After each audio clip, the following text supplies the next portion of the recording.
it's going to be an issue. I mean, if you're in the small house here, you're not going to be real happy with the large house. So same situation with our beaches. It just wasn't an issue back in the 50s. So here, we're going to go through the process. Step one is identify weak title. So the law firm says, okay, I'm going to find an area that has weak title. This is our beach.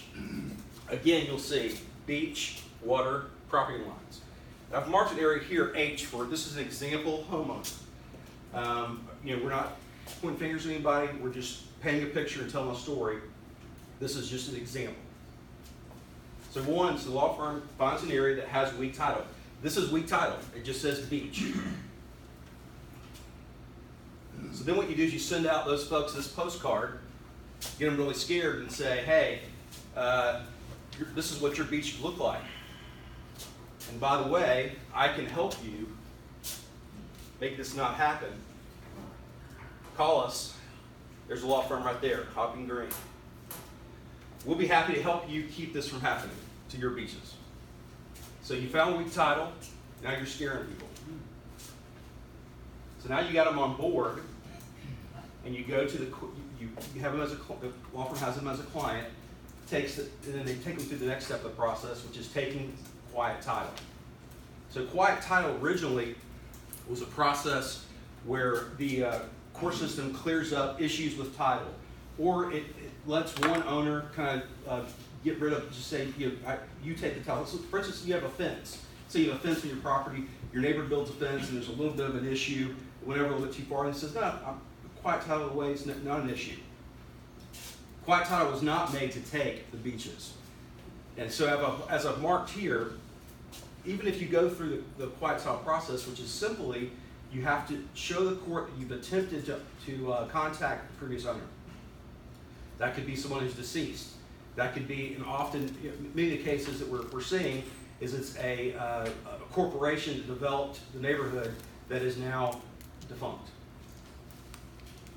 So when you file that paperwork, you go to the court clerk stamped off on it, now you've got, it says you own the title, that beach through a quiet title deed. Not a warranty deed, but a quiet title deed.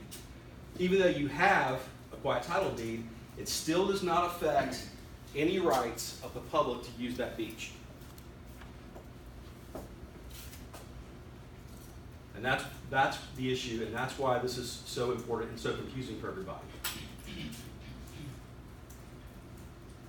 Unless you are named in the lawsuit, unless you're one of the people that have attempted contact, your rights in that property are not affected. Again, another reason why this is so confusing. So now you've got your quiet title. The next step is you go down to the property appraiser and say, hey, look, I've got my quiet title here that says I own this property. So I need you to amend my deed.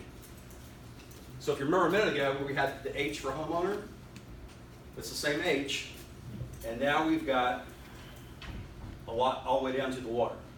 Before it was originally developed, it was just beach. So this is what people are saying. This is another part of the confusion. People are saying, hey, I've got, look at my deed. It says I own this. But you took it through the court system. It's not like you purchased regular property.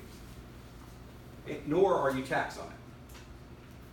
And if you look, this is, on this slide, this picture here, those squares, that's still public beach, still listed as public beach.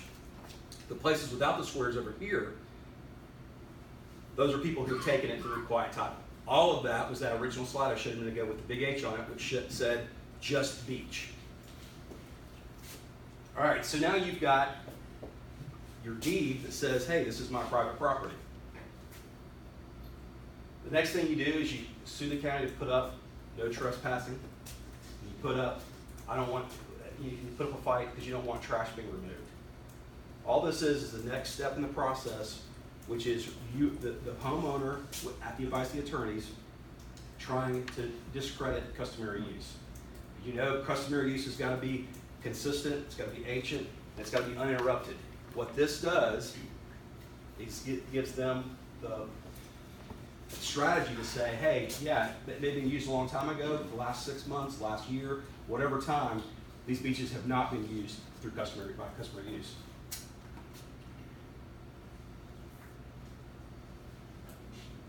And then so essentially, if this works the way they want it to work, you'll have a private beach, you've paid no money for it, and you're not being assessed property taxes on it.